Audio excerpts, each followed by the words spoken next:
This is Amy Acker, and you're listening to Horr-Gasm.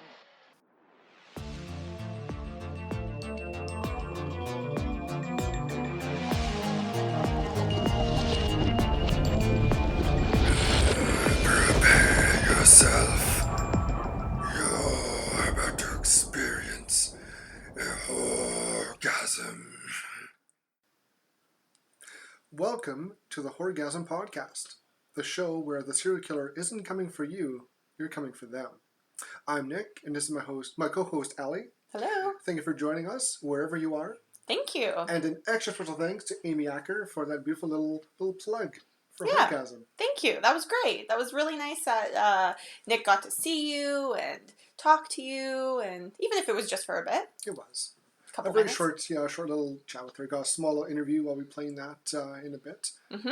And she was just a nice woman. Yes. I couldn't get over just how sweet she was. I find that lots of the actors and actresses who do horror movies are like exceptionally nice. I don't know if that's a trade thing or not that other celebrities aren't nice. Like I've met other celebrities, but they're genuinely nice people. Yeah. It's awesome. She's just I just couldn't get over how sweet she was. I really couldn't. She was just the best. Yeah, and nice that she took time out of her, like, this is her job, basically, to, you know, sit and talk with you for a couple minutes. That's so nice. She's a nice lady. Well, let's get things started. Let's go into some talking shop. And first, we'll start on a very somber note. Sid Haig passed away last week. He did. I was reading, before he passed away, I was reading an interview with Rob Zombie, and he was talking to Bloody Disgusting. And he said how he didn't want to talk about what was happening because he didn't think it was his place. But he said that he went and visited him in hospital and he was quite ill. And this was right before 3 from Hell came out. Yeah. And that, you know, he's just like kind of was, you know, a frail person at that point. And so whatever got him, it was too not bad. Good. Yeah, it's not good. He's in a better place now for sure. And we have all his movies to watch. Absolutely. I guess I did a little bit of research too before he passed. He just before he filmed House of a Thousand Corpses, he kind of thought, you know, my career's kind of done. Mm-hmm. He did his 80s B movie horror. You know, he's got a pretty good selection. He does. And he gave a lot of thanks to Rob Zombie because after he did House of a Thousand Corpses, he was kind of recognized again. Yeah. And people would come up to him and say, "Oh, Sid, you're awesome as Captain Spaulding. Yes. We loved you in that." And he felt so grateful. And that's so nice. Kind of being brought back into the relevant world of horror movies. And he was throwing a bunch of more extra, scenes in movies, like roles. Nothing major, but he was in the Halloween remake as the gravekeeper. Mm-hmm. No, he was Halloween 2. Yeah. Yeah, it was 2. No, yeah, one. Was it 1? Well, yes. Sorry. We watched them in succession. So. Yeah. But no, he had a nice role. Like, it wasn't huge, but he was in it. Yes. And I think he was kind of one of those just extra actors that Rob's always, he always had a spot for. Yeah. I need a guy for this role. So ask Sid. Sid will do it. He does have a lot of recurring actors in his movies, which is great because you almost they have this this bond because they work together all the time, and it's really nice to see, and they do work really well together. I think all the actors. And then there's a few actors who are like that. Like Adam Sandler, he's got all his films. He's got his usual buddies are in it. Got roles. With the one we watched today, The Cabin in the Woods. It's directed by Drew Goddard, but by Joss Whedon. Yeah, and he had some of his actors from Buffy in there too, which is great. But it's just so cool how in the business, actors, they kind of help out each other and their close friends and they always have a role for them. Right. So that's I follow a lot of different horror Instagram accounts and whatnot, and everybody who's met him just posts about what a nice guy he is. And he's really exceptionally nice. And that's awesome, to hear from people how nice somebody is, you know, when they don't have to be. Like, you don't have to talk to fans. You don't have to do that kind of stuff. Like what Amy Acker did was above and beyond. Like, you don't have to do that. Oh, yeah. Like, she spent a good probably 10, 15 minutes speaking to this one guy who's in a wheelchair. Yeah. And she was just pleasant and talking to him. And I think he threw on Facebook after I think he traveled to Edmonton or Calgary, their Comic-Con thing. Yeah. And had the same experience. You know, it's just nice. It's so nice. Mm-hmm. And yeah, it's... And the horror community, I find as well, like we got an email over the weekend, which I'll talk about later, but these people come together, and it's like, because it's still not completely mainstream horror movies, I find like it's like the sense of camaraderie and the sense of community that you don't have with other genres. And it's so nice to see, you know, unfortunately when he did pass away, but everybody was so thoughtful. And, you know, there are people who are going to try to make money off of it, and it's horrible. Yeah. But mostly people are just like this outpouring of love and support. And it's really nice to see, you know, when something horrible happens. I would have loved to meet him. Yes. I would have loved to, but time passed. Didn't get to. But you know what? Yeah. I watch my movies. There you go. Yeah. Great way to remember somebody. Yes. And he's got such a great role as Captain Spaulding. Yes. I've never seen any of those movies. Oh, you're in for a treat. I know. So good. Perfect. So, after that, we're gonna... Okay, so Nick sent me a pretty interesting video. From a friend of mine, Tim. Yes. He a little shout to Tim. He sent me this little video about... It was filmed in the late 80s, and it was basically about, it was what, 2020? Yep, yeah. With Barbara Walters. And, it was about how our horror movies corrupting our kids. And so they Spoiler alert, the answer is always yes. No. No, it was kind of funny. They took some popular movies at the time. Well, one was Evil Dead 2. I think it was the 80s when they were doing this, hey? It was. Yeah, it was like 88, 89. Sure. Evil Dead 2 just came out, and it was, they used that as an example, and I forget the other one. Was it Black Christmas? No. Black Christmas was in it. It was in it, but they had another one they were showing. Mm-hmm. And they were interviewing these kids who were between the ages of what? Like 11 and 14, 15. They were in double digits, for sure. And they showed the mothers, watching it after. And they're trying to describe Evil Dead 2, which was just horrible. Yeah. They didn't watch it. They just kind of took an idea of it and just ran. Yeah. Where they talk about Ash and how he, in their words, the character Ash dies multiple times in the movies and keeps coming back as evil. And they show, his girlfriend also dies multiple times and comes back as evil. And they really touch on how there's always the killers after the girl. Right. And she's always, screaming, can't defend herself, and she's like the easy target. Mm-hmm. And the kids are just talking about how much they love the gore, how the effects are so cool, and they try and see how long they can watch without covering their eyes. Yeah. And I used to do that. Sure. I totally did. I'm like, okay, watching, jump scare, oh God. I'm like, it's kind of funny how comparing the movies then to now. Yes. And how they've changed. Yes. Like it's the graphic, the gore has just jumped considerably. Absolutely. Because people are more desensitized now, I think. Oh, for sure. We talked about this in our episode 0 when we were just talking about ourselves. Yeah. And we actually brought up that if people back in the day watched movies now, how horrified they would be. Oh, watch Saw or Hostel. Yes. Like, those kids wouldn't be able to watch it. No. I think it'd be too much for them. Yes, it would be too much gore, too much jump scares, too many sex scenes. Like, there's so many things. And I think it looked too real for them. Absolutely. And they're saying, oh, we love the gore. Yeah, watch Human Centipede. Yeah. Not so much gore, but it's just... Ugh. Rough. It's rough. Really rough. Yeah.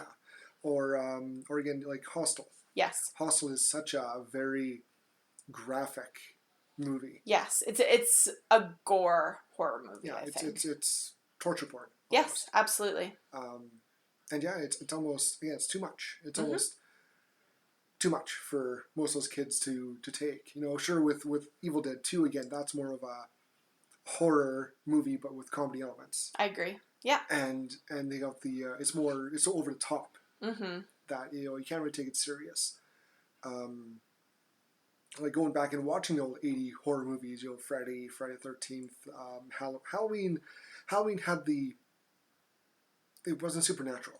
Right. It was more real. So it was a guy with a knife trying to kill you. Yeah. And he just doesn't stop. Right. Whereas, Freddy Krueger, he's more supernatural. His kills kind of became more goofy. Mm-hmm. Jason was, like, the very first Friday the 13th, when I watched it again, probably 5 years ago, mm-hmm. I watched it like, this is laughable. Like, wow, it's not a bad movie, but you can tell some of the effects are very fake. Yeah, and I actually got that with the movie sort of we watched this week too, which I'll go into more when we actually talk about it. But it was made in, I think, 2011, so it's not an old movie. Like, it's less than 10 years old. But some of the special effects are kind of like, okay, this movie's a few years old. Like, I think the spoiler alert, the big scene in the lab where they let all the elevators go at once and they all kind of jump in there and start ripping things out. When we get, like, the fountains of blood out, the decapitated people, and, that's just kind of a mash. And it was almost like, because there was so much going on in there, it kind of got garbled a bit. A little. And they got a little sloppy. and same with some of the blood when the people get killed, they smash a bottle and blood pours down. Yep. That's the most CGI blood I've seen in a while. Yeah. But you know what? I love this movie. Not gonna lie. Good. It's a great movie. Love it to death. And it'll be fun to talk about with you. I agree. There's one more thing you wanted to bring up, though. Yes. Last episode, I mentioned I met Marina Sirtis, not Marita Sirtis. Which is a beautiful name, too. Totally fucked that up. And Marina, if you hear that, I apologize. Big fan. Love you to death. We get excited sometimes, and you'll notice we walk over our words a bit. I tried to edit it and fix it, and it came out worse. I'm like, you know what? I'll just apologize. Yeah. Sometimes it's better to just apologize. Yes. But, so without further ado, we should maybe get into this movie. But again, before we do, I almost forgot, we have a very short interview with Amy Acker. Yay. And we'll get this going, and after that, we'll go right into reviewing The Cabin in the Woods. Okay, this is Nick with the Horr-Gasm podcast. I'm here with the lovely and talented Amy Acker, and I just got a couple questions to ask you. What is your favorite horror movie character, like villain? Okay, I'm going to be the worst interviewee you've ever had because I'm the biggest wimp that I can barely make it through horror movies without getting scared and leaving the room. You're not the only one. I haven't seen very many. I can't even think. I mean, I'm just scared innately of, like, Freddy Krueger, all of those guys. I don't even want to ever see those movies. I'm just scared by looking at the posters. Great. Okay, then. Second question would be, if you were the villain, if you were the killer, what would be your means to dispatch your victims? Oh. Okay. We just made a movie, not a while ago. My husband and our friends called Let's Kill Ward's Wife, and it was all about, like, a group of friends who really didn't like their friend's wife, and they murdered her, and then they had to think of the best way to dispose the body. So you go through all of these different ways. It seemed like the decision was deciding to chop her up in pieces and disperse it throughout different places. That sounds I like think a that good seems idea. like the best bet. Awesome. You know what? We will add that to our list of movies to watch and review.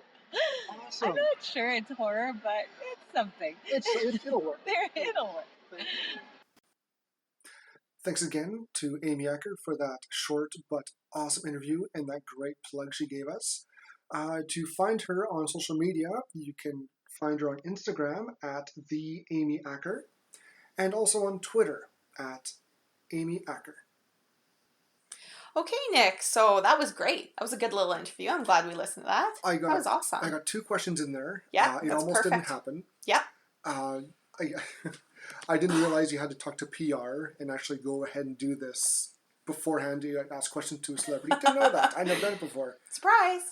Went through a bit of loopholes, and at the time I was basically told it's either now or never. So I'm like, okay, well, now it is. Shit, let's get things going.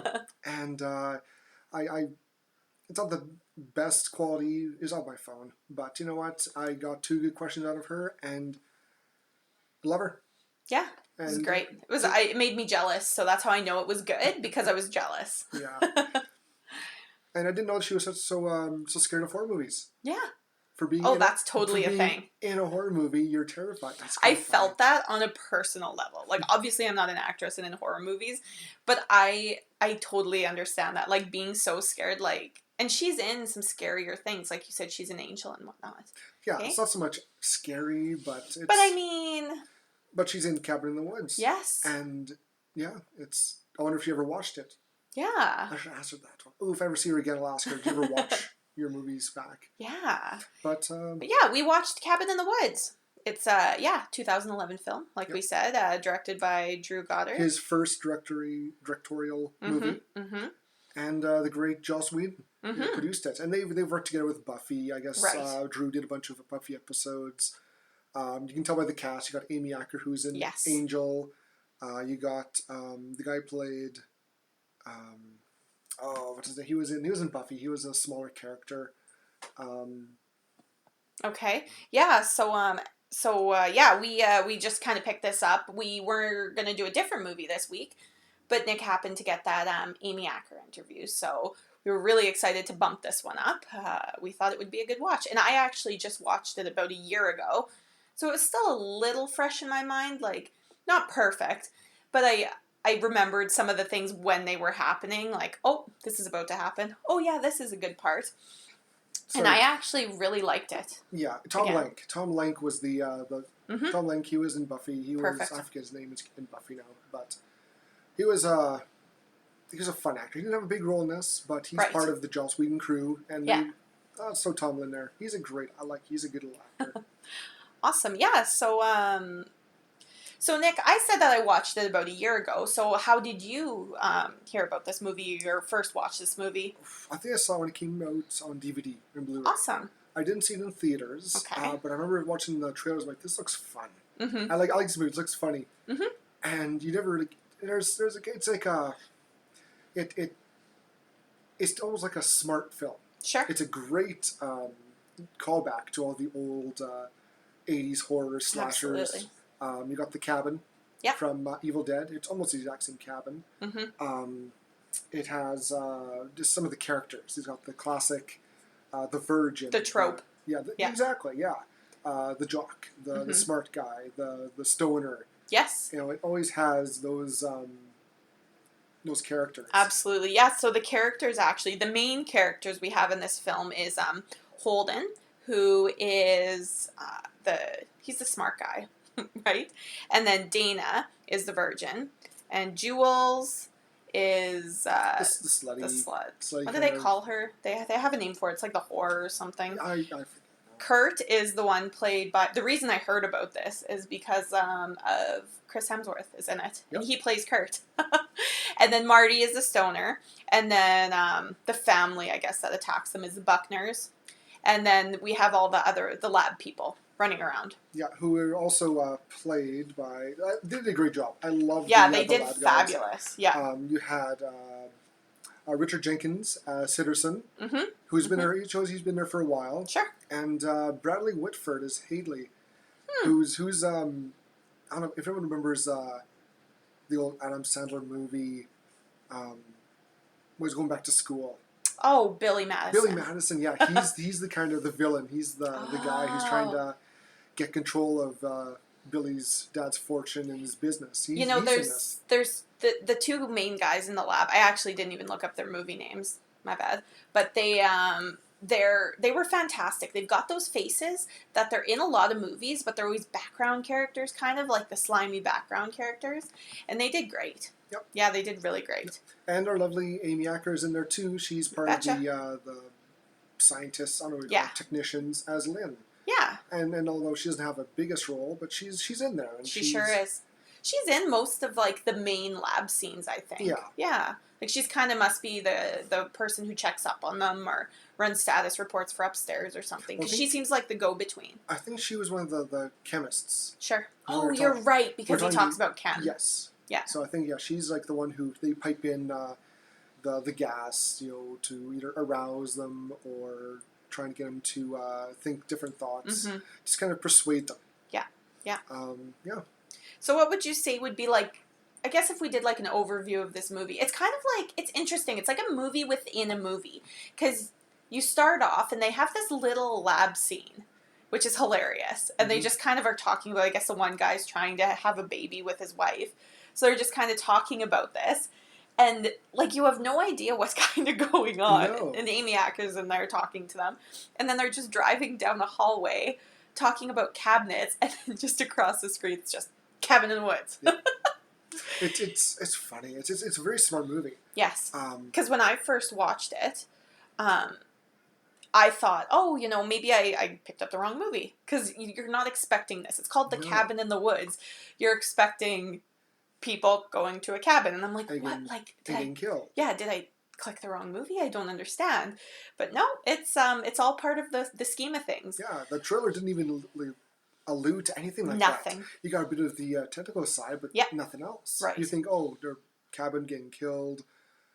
I've seen this before. Right. But I guess this movie was shot, edited, all that, and then MGM they just had a bunch of financial troubles, and it kind of got shelved. And Joss Whedon and Drew were like, "Well, this isn't happening." I think it was Paramount then picked it up. Sure.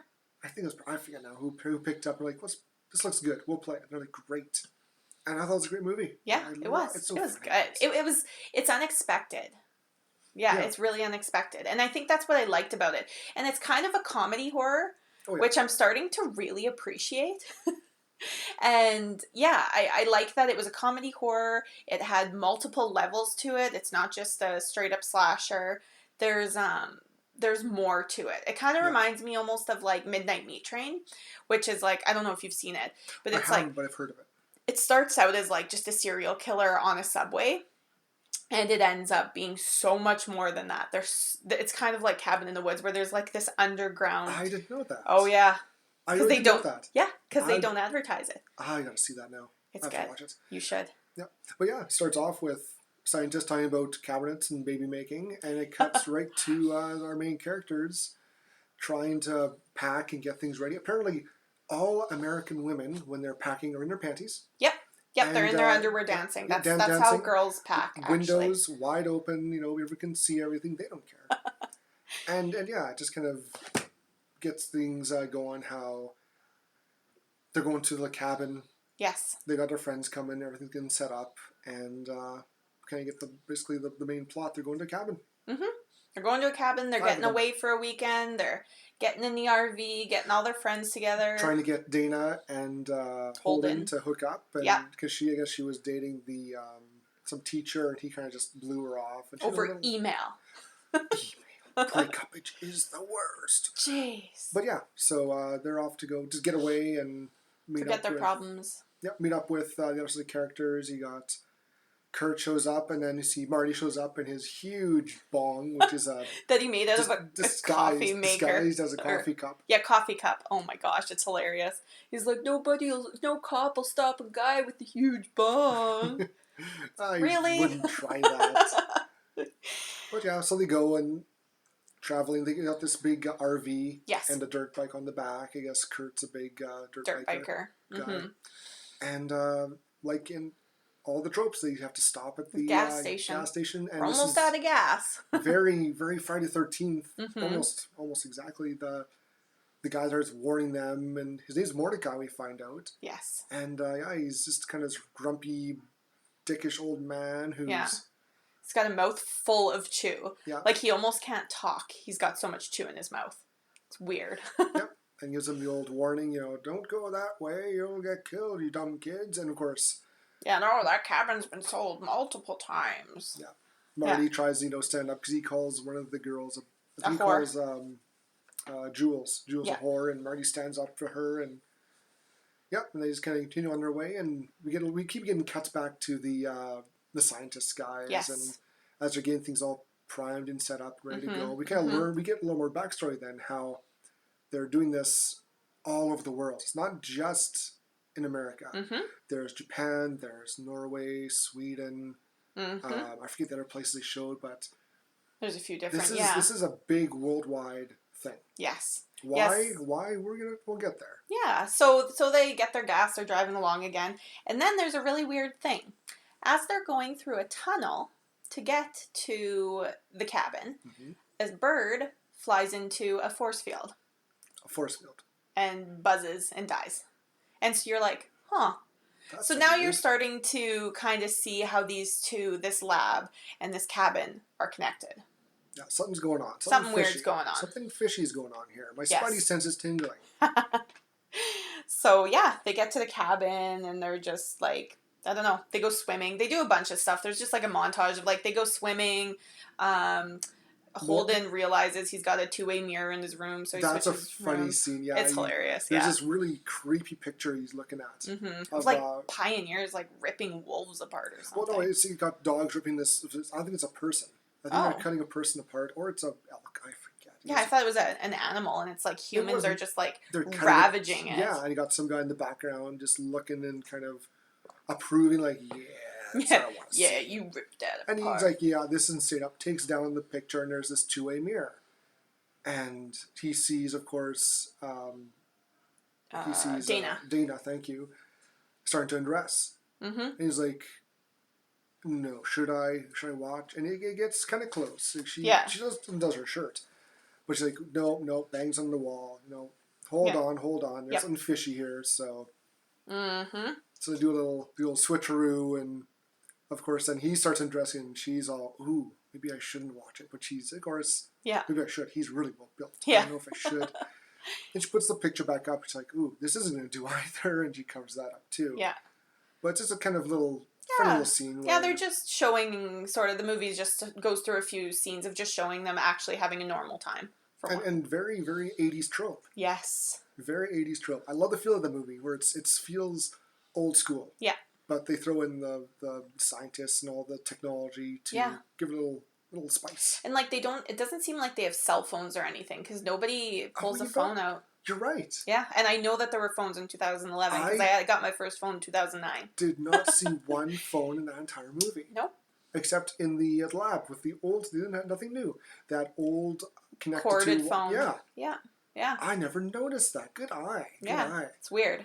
Because you'd think, especially, so I don't know if maybe it was meant to be an older film, but they all wear current, like 2011 clothes, Yeah, I don't think it's meant to be old. It's just weird. And also the cabin apparently is Kurt's cousins. Mm-hmm. And he's trying to, we enjoy the cabin, go have fun. Yeah. So. Yeah. Nope. Yeah, so so once they have their little montage of like, woo, cabin stuff, we go back to the lab and there's a betting party. Everybody's betting on monsters. And so they don't really explain, like there's no exposition. Yeah, we're still not sure what's going on. Mm-hmm. Why are these guys watching? What's going on? Why are they betting? Why are they talking to Mordecai? Why is this guy on speakerphone? They make fun of him on speakerphone. Oh, that's so funny. That's one of my favorite parts. It's funny. And and there's a new apparently like a new guard there too. Yeah. And he's a little unsure. Why are you guys having fun? Why are you laughing? Mm-hmm. People are going to get killed, and they're like, well, duh, that's the point. Yeah, and Amy Acker kind of pulls him aside, and she's like, it's such a serious job where, they're just letting off steam. Like, don't take it too seriously. It's just, something we do. Yeah. And so he's like, but still doesn't want any part of it. So, when you watch this, if you watch this beforehand, freeze frame, like pause it, and go through all the different monsters. There's so many cool. There's so many. There's a lot of, I think for legal reasons, they're very similar to what we have for horror now. They got the classic, you got the werewolf, you got the ghost, you zombies. got zombies. Then you have things called, they're similar to the Cenobites from the Hellraiser movies. Mm-hmm. And there's a merman. Mm-hmm. And some of these are just cool. Yes. Yeah, they're super neat. And we'll find out later, they look super neat. Yeah. Like, they did some really good work. And on these so monsters. many. We'll find again. Yes. Later on, we'll find out just how many monsters they have. Absolutely. Kicking around. Yeah. So yeah, they're having their little betting party, and the teens are having a party at the same time. Why not? Why not? They're having drinking. They're smoking. They're hanging out, talking to each other, and they're having a truth and dare. Yeah.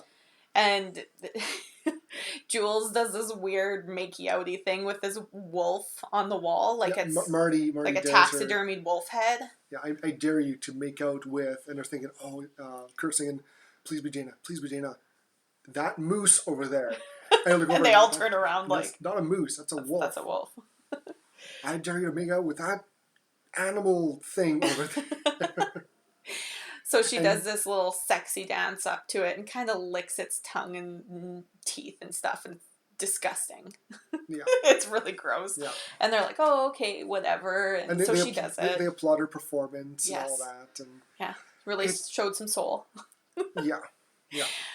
And then so then it's Dana's turn, and Kurt gets all grumpy because he's like, oh, you're going to just say truth. She's like, what? And he's like, oh, well, you're going to say dare, and then Jules will say something that you don't want to do, and then you're just going to say truth anyways and puss out. And she's like, dare. And then, as soon as she says dare, the cellar door flies open. Yeah. Because the lab had it fly open. And they're like, ooh. And so then I think they dare her to go down there. No, she's the first one that goes down. They just investigate it. Okay. Because she's the first one that goes down there. And then everybody else seems to follow. Yeah. And there's some really cool stuff down there. There's some I started writing it down. Where did I get here? Like you got, again, because I'm a huge Hellraiser fan, they have a big sphere, like a puzzle. And it's similar to the cube on Hellraiser. And Kurt starts playing with that, trying to solve it. Yes. Jules finds this wedding dress. Yeah, and a necklace. Necklace, so she's playing with that. I forget. Marty's looking at old film. Yeah, Marty doesn't really want anything to do with it. No, he's kind of like, I'm good, actually. Yeah, it's. We find out that the guys all these guys are down below them. Yes, the lab is below them. Exactly, and they're putting in this gas and gas and other products to make them easily suggestible. Yes. And they're all kind of mesmerized by all these different objects, and also it's kind of making Jules more sluttier. It's making Kurt more of an asshole. Yeah. More of an alpha male. Yeah, and they're all just kind of and Marty, though, he doesn't seem fully affected. Yeah. He's kind of catching on early on, like something's weird here, and I forget what was Holden looking at. Holden was looking at the music box with the little ballerina on it. Right. Yeah. And Dana finds this journal. Yeah, it's like this stack of books, and she pulls this journal out of the top. Yeah. Yeah. Starts reading it, and it's the Buckners, and it's about I think it's the little girl's journal. Yep. And she's talking about how her dad takes people down to the basement and starts. I kind of zoned out a bit during this because I was writing my notes too frantically because I was trying to take notes of the what's everybody looking at? There's so many things here. It's just kind of like a journal of how they were killed. Yes. Their family were like a religion based on pain. Okay. The father slit open his wife's stomach and put the hot coals in. Oh yeah. She's talking about her brother has a husband bulge. For pain. How many times did we make fun of the husband bulge? That's funny. Oh, that's a funny scene. And a very good quote. Like yes. It's so iconic almost and just memorable. The husband bulge and the tequila is my lady. I love that so much, which we'll talk about later. But the other, the main quote in this is tequila is my lady, lovely lady. Oh my so gosh. she's reading, and all everyone's kind of getting close to putting on the necklace or solving the puzzle. Yeah. And she starts reading, and she kind of tells everyone, "Hey guys, check this out." And everyone kind of stops, and they pay attention to her. Mm-hmm. And she's reading more about how it happened, how they all kind of get killed. Patience, the young girl, she's talking about how her arm was cut off, and yeah, I think it's like an etc. thing, okay, my hand got cut off and whatever, sort of. Yeah, it's just an old way of speaking. And there's a bit of Latin, and again, it's kind of huge callback to Evil Dead. Yes. Where they speak the translation of the Necronomicon and Deadites appear. Same with this. She starts reading the Latin, and Marty tells her, don't read that. She's like, fuck you, I'm reading it. And reads it. And I guess that's the magic word, like how you summon them. Yeah. And then we see the Buckners crawling out of their grave, and they're all pushing out of the surface of the ground away from the cabin, and then it's all creepy. And then we do a quick cut back to the lab, and they're all celebrating. They're jazzed. The maintenance and the intern. Maintenance and the intern won the pool. Yeah, Ronald, the intern, and maintenance, because he wasn't sure who to pick first. And he was like, I was going to pick the Buckners, but maintenance picked him too. And Truman's like, you can pick them too. Yeah. Oh, okay, he does. Yeah. And you see him just jumping up. I won. Yeah. And they're like, maintenance won. And he's like, I'm the intern. He's so excited. He's such a funny character, that guy. and so they get things started. Like, all right, all the players are on the board. Let's get this game going. And it starts. Yes, but then we cut back to the cabin, and it's like a really weird scene. It's like Jules is like doing this super seductive like dance on the mantle. She's trying to entice the fire. She's in front of the fireplace and just so weird. dancing. And Dana and Holden are sitting there, and Marty just sitting there staring at her like, what the fuck is she doing? and so whatever, she then runs off with Kurt. Yeah, they go outside to go fool around. And Holden goes to do something, and so then Marty corners Dana, and he's like, hey, like, do you think people are acting weird? Like, everyone's acting really strange. And he's, like, trying to explain it to her. And she's like, no, you're just, like, really high. It's fine. It's fine. Yeah, and he's like, But he throws out the big word puppetry. We're all puppets. We're all puppets. And he's like, since Holden there has a husband bulge, I'm gonna go lay down. I need a book to read. I'm gonna go read a book with pictures. With pictures. I've never felt something so much in my life. And so then we go and see Kurt and Jules outside. They're hanging out. He's chasing her, and this is the first scene where we see the extent of the hold the lab has over them. There's like cameras everywhere. It's almost like Big Brother. It is like just like a big sound stage almost is what they're on.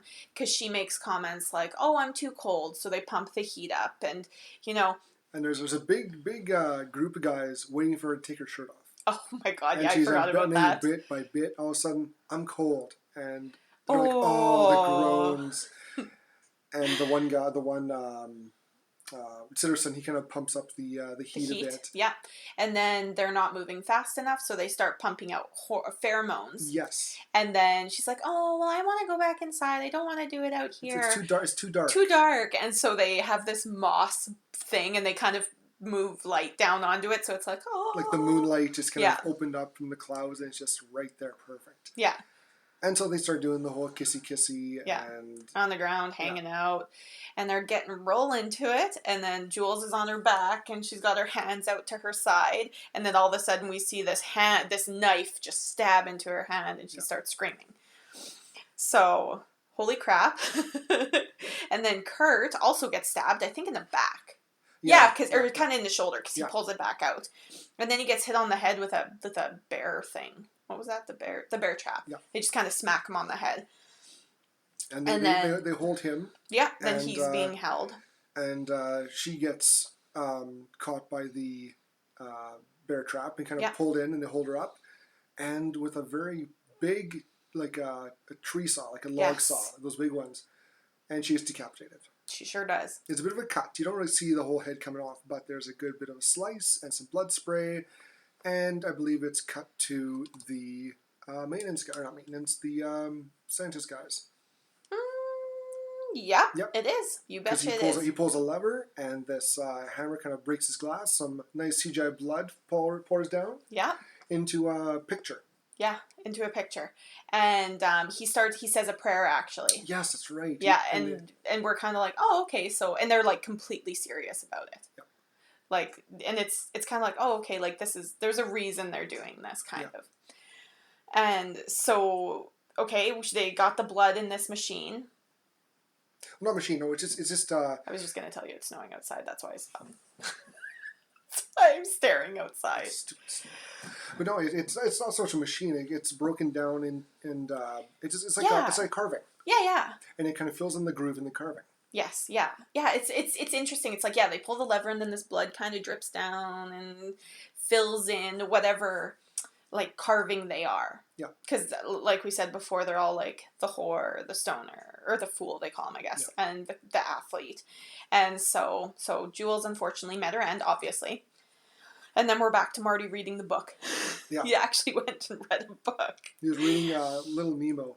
Yes, Little Nemo. And then he starts to hear this voice in his room saying, like, go for a walk. That's right. You're going for a walk. And he's like, I'm not a part of your corporate machine. You don't know. You can't suggest things to me. And because of that, I'm going to go for a walk. And you heard that before, too. It was in the basement. Yes. When Dana was reading. And because Marty's like, don't read it. And hear it. Read it. And he's like, what was that? Did anyone hear that? And he's like the only one that can hear it. Yeah. It's interesting. Yeah. So he goes for a walk, I guess. He actually goes out front to take a pee. And then Kurt runs into him and he's like, oh my God, get back into the house. Yeah. Holy crap. And we see Patience behind him, slowly walking toward. Well, started slow and then she kind of picked up the pace. I'm like, oh wow. Keeps jumping into the shadows, kind of. Yeah. Yeah. She's like, now you see me, now you don't. Yeah. Kurt shows up and grabs Marty, pulls him inside, and he's like, shit's going on. Where's Jules? What's happened? She's gone. Yeah. Well, what do you mean? And then we get the Buckners banging on the door, busting through, and I think it's one of the sons, throws Jules' severed head at Dana, who catches it. Yeah, because she said she's not leaving without Jules. Yeah. And then he throws it at her, and she's like, oh. And I'm like, oh, well, I guess I can leave now. And then she throws it on the ground. I'm like, oh, poor Jules. I don't think she can feel much anymore now. No. So. And so they decide to go together, actually. And then Kurt walks into the room he seems to be like the leader. Yeah. Kind of the proverbial leader. And then he walks into a room by himself and ahead of them. And the lab start freaking out that they're going to stay together. And so they pipe in some gas. And he's like, suggestive gas. And he's like, actually, makes more sense if we split up. We could cover more ground. And then Holden right away, that's a great idea. Yeah, and Marty's like, wait, no, what? No, stop. And they all run to their rooms. Yes, they all run to their separate rooms. And they all get locked in there. Yes, and then so the first person we watch, they go through all the rooms separately, but the first one we see is Marty. He's in his room, and he actually finds a camera. Well, the door slams. He's like, what the heck? Why is this, what's going on? He kind of backs up and smashes the lamp. Yeah. And he's looking down and he's like, what's this? And there's a camera in there. Yeah. And so the lab's kind of like, oh no, they found the camera. But from where they are, they can see one of the Buckners wandering towards his window. Yeah. So he moves back and he's like, oh, like they could see me. Oh, there's an audience. I'm on a reality TV show. This is crazy. My family's going to think I'm a huge burnout. And then the Buckner grabs him through the window and throws him out the window. And throws a knife in his back. But first he tries to beat him with that mega bong. That's right. He pulls out his bong mug. Yep. And smacks him. Yeah. And doesn't do much. He starts running and he gets a knife in the back. Yes. And then the Buckner guy just kind of grabs him and drags him kind of over a hill. Yeah. And you hear screams and some blood and then cut. And that's everything. Well, he's dead. And that's what the which is surprising how the guys underneath, they thought he was dead too. Yes. They pull the blood down and everything. Yeah, they thought he was dead. So it mustn't be that blood's obviously not enough. They actually have to die. Yes. Which is weird. Well, I guess we'll kind of explain how this whole thing is, because everything's being shown to these old, giant evil gods who were on this planet before us. Yep. And I guess this is like a big show for them. It's a ritual. Yeah. And so everywhere they around the world, have to put on a show. Yes. And at least one of the rituals have to work. Yes. And so that's why we were seeing all the other countries. Yeah, and we find out that none of them worked. Mm-hmm. They all were beaten. Exercised or beaten. Well, yeah, you see a nice little scene of some Japan. Japanese girls, like maybe 9 or 10.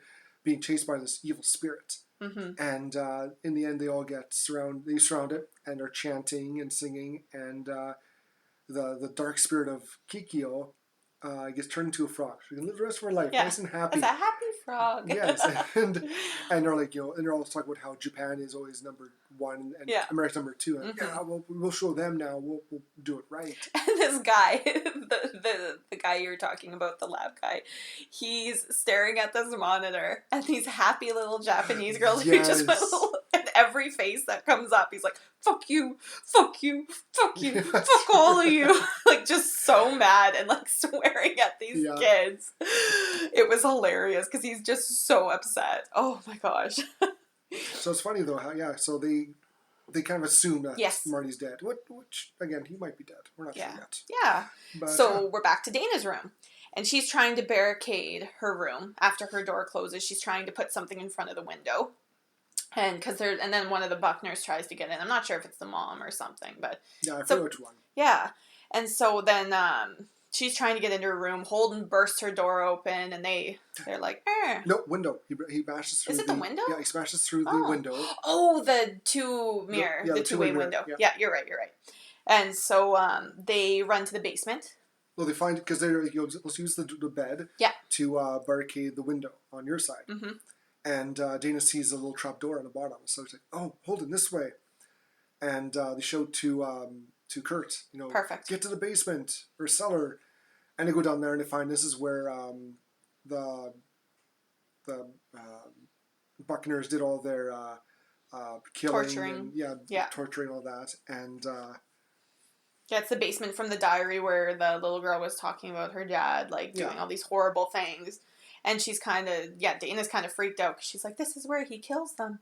This is where he kills us. And then Holden's like, no, it's fine. As this guy, like, throws a bear trap at him. Also, bear trap is a terrifying weapon, I've realized. Oh, that would hurt. It would be horrible. Yeah, he catches Holden with the bear trap and tries to pull him up through the trap door.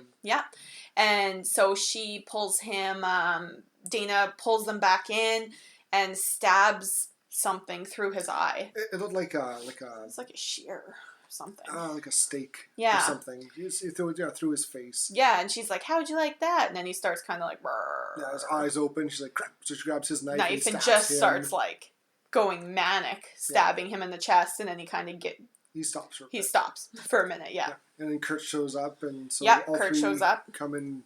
They all run to the RV. Yeah, they get out, run to the RV, and again, Dana, what about Marty? And again, Marty, he's gone. He's got killed. He's gone, yeah. So they hop in the RV, and they're booking her out of there. They're driving down the road. So they're driving down the road. The lab notices that they're trying to make a getaway. And they're like, oh, well, whatever, the tunnel will stop them. And they look at the tunnel, and I guess the tunnel hasn't blown. They're all freaking about, the tunnel's open. Oh my gosh, what do? We got to blow the tunnel. Yeah, so Sitterson, the older guy, he runs down to mechanical, and he's working, and he manages just in time to get that... To blow the tunnel, blow the tunnel. Just, And, so they're like, oh, crap, like, there's no way out, that's the only way. And Kurt keeps saying, well, we can see the road. They're like, well, do you have any ropes or anything? And he's like, wait. Grabs his dirt bike. Yeah. Because it's like a big loop. Like a big horseshoe, which goes through the mountain. Through the tunnel. And he thinks, I can make that jump. Yeah, for sure. So he gives this, he's on the dirt bike, gives this nice, long, heartfelt speech, like, I'm going to get cops and helicopters and big guns back here, and I'm going to save you, and you'll be fine. Yeah. So he revs up the dirt bike and loops around to the back and really starts go, go, go, go, go, and you see him, and he's, halfway, got lots of distance, looks good. Crash into the force field. Oh, my God. He just kind of falls down, and they're watching. They watch as they flash. Because everything he hits, it's invisible. Force field, wherever you hit, it flashes. It's like a hexagon, like orange hexagons kind of ripple. So they're like, oh. And Dana's like, we're puppets. It's the puppeteers. It's the puppeteers. She starts, because Marty was talking to her about it. And now she Marty was right. Mm-hmm. Oh my God, we're puppets. And Holden gets her back into the RV, and they start driving. He's like, we'll go drive through the woods. We can't go any far. We'll walk and we'll run. Yes. And through his big speech of we're going to get out, old hole and gets a nice knife through the back of the head. Through the neck. Through Yeah. the neck. And they sink into the lake. The van goes into the lake, and Dana's, freaking out, swimming, getting out of the van, or the RV or whatever, going up. And so we cut back to the lab, and they're super excited. They're celebrating. Drinking. Everybody's dead. They're super excited. Everyone's dead. And so I think the security guy or something asks him, like, oh, but, like, this one's still alive. And that's when they explain that. Yes, yeah. Well, I thought, well, she's alive. So Dana's alive. And they explain it doesn't matter. Doesn't matter. The virgin live or die as long as she suffers. And the other ones, die first. Yeah. Like the whore has to always die first. Yeah. The other 3 doesn't matter. Yeah. In what order, and then it ends with the virgin living or dying. Yeah. Doesn't matter. It's kind of how the ritual. It's like an extra. Yeah. It's how the ritual is supposed to be performed. Right. And then so again, Citizen, the older guy, is kind of joking with Mechanical about how the cave didn't blow. Right. The tunnel didn't blow. Yeah. They're like, no, it's not your guys' fault. Stuff happened. We didn't get the signal. Mm-hmm. Well, it's okay. Everything all worked out. Yeah, but we didn't get signal because something wasn't right. What do you mean something wasn't right? And it's like, well, something from up top was interfering with our signal. Like, we couldn't do it. Yeah. And like, wait a minute. And then the phone rings. A Yes. nice big red phone on the wall starts ringing. Yes. And Citizen, him and Hadley, the two head guys. Yeah. They look at each other like, this shouldn't happen. No. They don't, unless there's a problem, that phone shouldn't be ringing. No. So Citizen goes, answers it, and he's like, uh-oh. Something went wrong. Mm-hmm. And we find out that, because we see Dana's running away. And she swims to the dock. The dock, yeah. And one of the citizens, the guy with that she stabbed, he catches up to her and just beats the crap out of her. And Marty shows up. Yeah, so Marty's alive. Uh-oh. Not good for the lab. No, Marty, he's got his, probably 3 foot, his bong mug. And they managed to, take out the Buckner guy and push him in the water, and they take off. And he jumps into a grave. And she's like, what are you doing? You're like, no, this is the way to go. Yeah, this is where we're going. Like, this is where we get, this is how we get out, almost. Yeah. And they go down, and he plays with some of the wires. Yes. And elevator door opens up. Mm-hmm. And you're like, what the fuck is this? Mm-hmm. And we find out that, so Marty, he survived. I guess he butchered the mom. Yeah. The Buckner mom who was trying to kill him. And he tore it apart to pieces. Yes. And him trying to play with the wires was what screwed up the demolition of the tunnel. Yes. So they hop into the elevator, and they go down. They go down, and they stop, and there's mirrors on either side. So it's as if it's a regular square. Mm-hmm. 2 of the sides opposite are the doors, and the other 2 sides are windows. Mm-hmm. And we can see the first thing to see is a werewolf. Yes. Lunges at him, against the glass. And okay, that's weird. Go down a bit more, and there's this kind of ghost apparition thing. Yeah. Trying to get them, and then you come to the Cenobite, the pinhead, copy. Yeah. And he's got the little ball that Kurt was playing with initially in the cellar. And Dana, she instantly figures out we chose. Yeah. We chose our death. Yeah. And she freaks out. She starts screaming because it's like Marty was thinking, it's all one big play. Mm-hmm. They're all puppetries. Mm-hmm. They're all puppets. So yeah. So they get found. Yeah, they get found. They finally get to the upstairs. They find them. Yes. Yeah. Yes, that's what you were saying. And so then they push the elevator towards a hallway. So the elevator doors open, and the security guy with a gun is screaming at them, get out, get out. Yeah, because he asked the virgin has to die last, so he's trying to shoot Marty. Yes. Marty has to die first before she does. Dana. Yes. Yeah, it has to be in the order. So Marty, or the hand, the arm the zombie hand of Buckner, she grabs the security guard, his leg, and freaks him out. And Marty kind of hits him, pushes him against his head hits the wall, and he's kind of knocked out. Yes, a bit of blood there. And they do a quick run. Yeah, and the arm, slowly crawls towards the guy and grabs his face, and as the elevator doors close, which is it's a funny little. It's scene. cute, yeah. And so they're walking down the hallway, and there's this woman's voice that comes over and tells them that, like, they have to die, and you're just prolonging this. It's gonna happen. Just let it happen. Yeah. Could have been quick and easy, but you're making this more difficult and painful Then it has for to be. you. Yeah. And so they're like, kind of like, oh, fuck you. Yeah, screw you. And so they run to where their elevator opened. They run down the hallway, and there's like a little control room. And so they jump into the control room. They lock the doors. And just as other guards show up. Just as the security guards show up with their big machine guns. Open fire, trying to shoot them.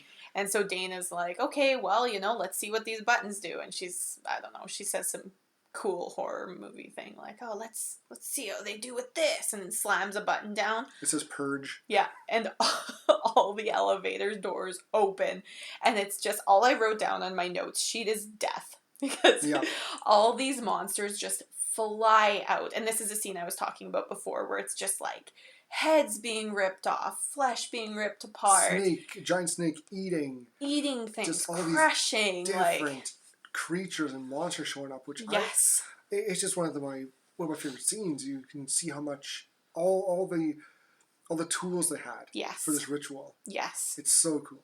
So there's basically, this is like the last little bit of the movie here, and basically all it is for the next half hour is just a slaughter. Yeah, it's just death. It's just the lab people and the security guards just dying horribly. Yeah, we see with different things, unicorns. We see a clown. We see some woman talking about her baby. We see zombies. Like, there's a bit of everything. There's a flying purple people eater. Yes.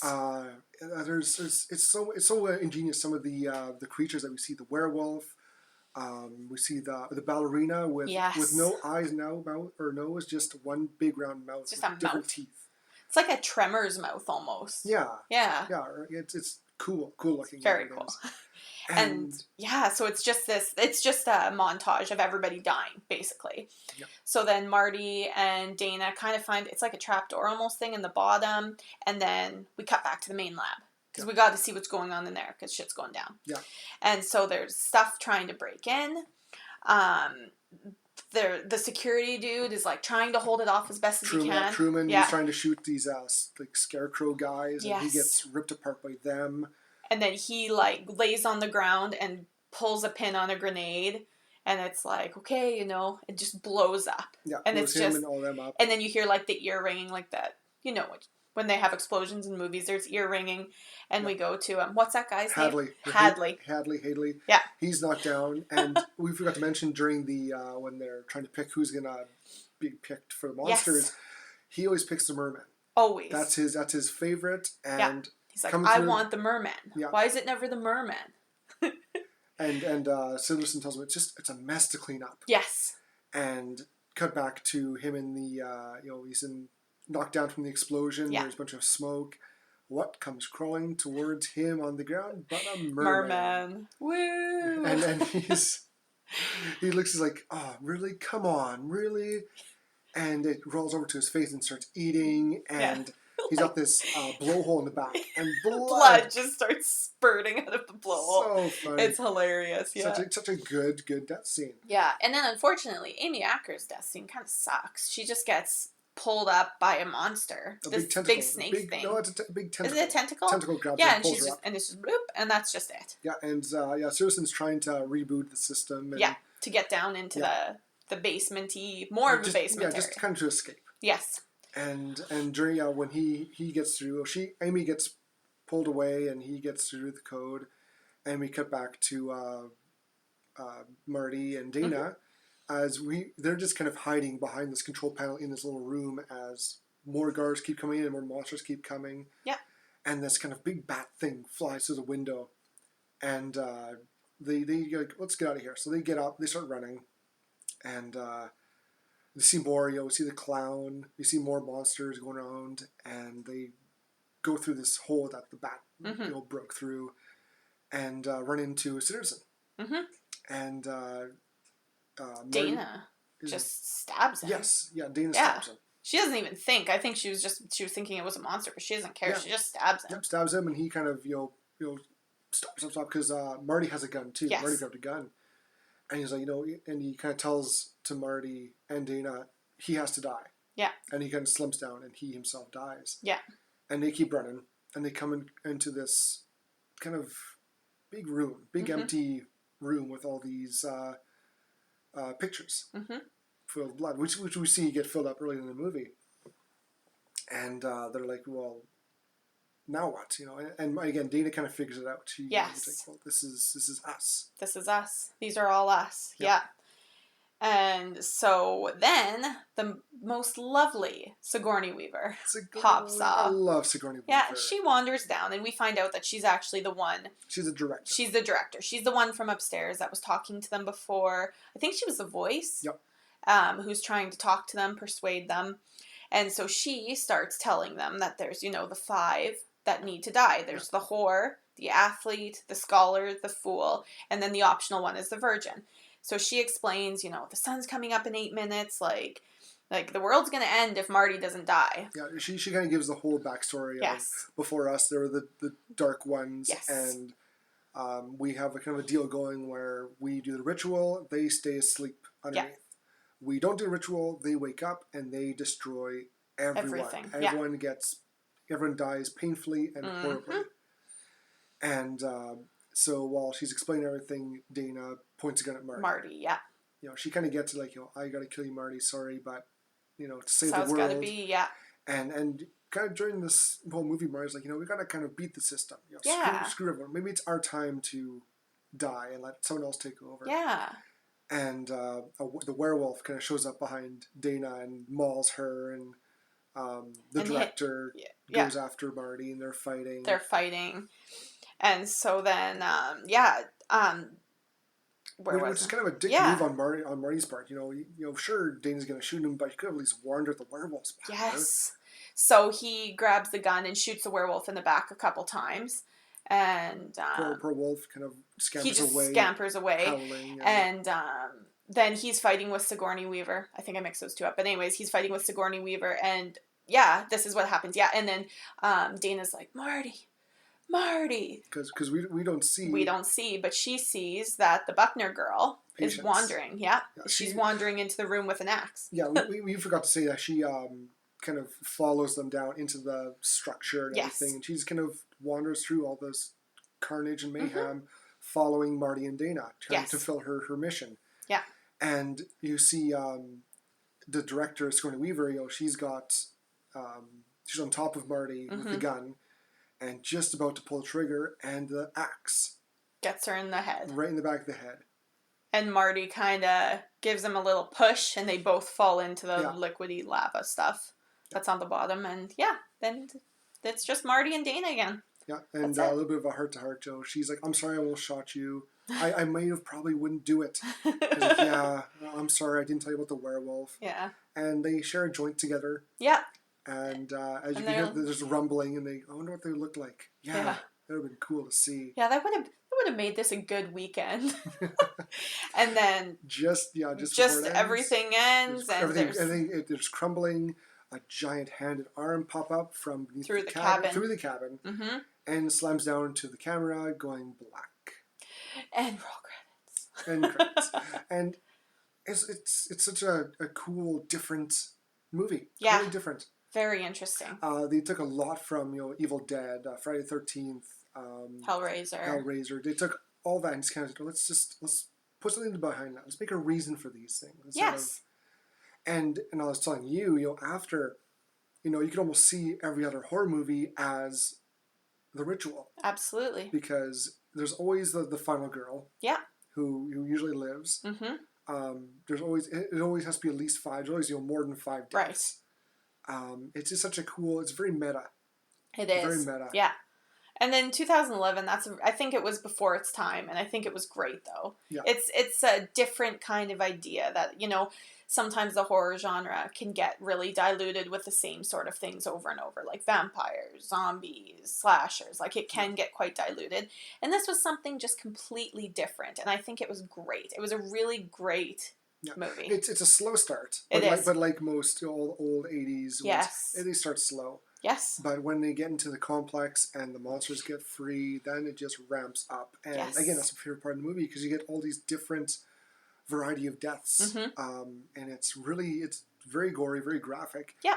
But fun and very enjoyable. Like, it's just... There's not really any jump scares. Like, the jump scares, you kind of know when they're coming. The only one that, like, I kind of knew, well, when they're in the elevator and when they first meet the werewolf, and it just kind of pops out. But it's so obvious. Yeah, it's like Dana slowly walking towards the glass, and then all of a sudden it's like, rawr, rawr, rawr, rawr. And you're like, yeah, obviously. Yeah, it's not a very scary movie, but it's very enjoyable. And the comedy, it's a lot of comedy. It is. It's hilarious. And a lot of it has to do with the complex and all the guys. Yes, who are so nonchalant about literally killing 5 people. Yeah. Like every year, I'm assuming it is. I'm guessing a year. Yeah. Yeah. It's crazy. And it's fun. It's a very enjoyable movie. It is. So, since it was such an enjoyable movie, what would you rate it out of 5 Horr-Gasms? Oh, I give it a 3. Interesting. I give it a 3 because it's a slow movie. It is. But the end really makes up for most of it. Right. And I think that's the best part. Yes, I think agree. The best part is definitely they could have chosen better for the instead of the Buckners. Yeah.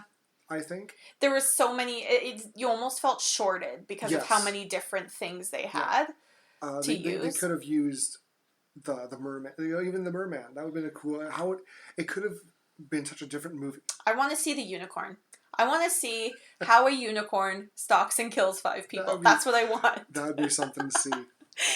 Yeah, I actually completely agree with you. I would give it 3. I think some of the special effects and whatnot probably, didn't age as well. But the CGI was good in this. And I think they didn't use it, like, as much as they maybe could have, which is good. Well, for some of the effects of the monsters. Obviously, some of the monsters had to be CGI. Of course. But I think the makeup was done really good. The actors were hilarious, spot on. And like you said, it was funny. Yeah. And I really appreciate a funny movie these days. Yeah. And this was just before Chris got cast as Thor. Yes. And in Red Dawn. Yes. I guess this kind of really influenced them for him to be in Red Dawn. Mm-hmm. The remake. Yeah. And it was. I really enjoyed this movie. Yes. This is a great movie. And it's definitely worth a watch. Oh, for sure. Yeah. I think it's on some list of 100 movies you got to watch. And I think if you're not really into horror movies, this is actually a nice one. There is some scenes where you probably would have to close your eyes. Yeah. But there's only one scene of nudity with the breasts, and that's it. It's a tame. Yes. It's a tame horror movie. Absolutely. But you know what? Some of those are the best ones. I agree. You don't always need blood and gore to be a horror movie. No. So, what would be Ichabod's Kill the Flick?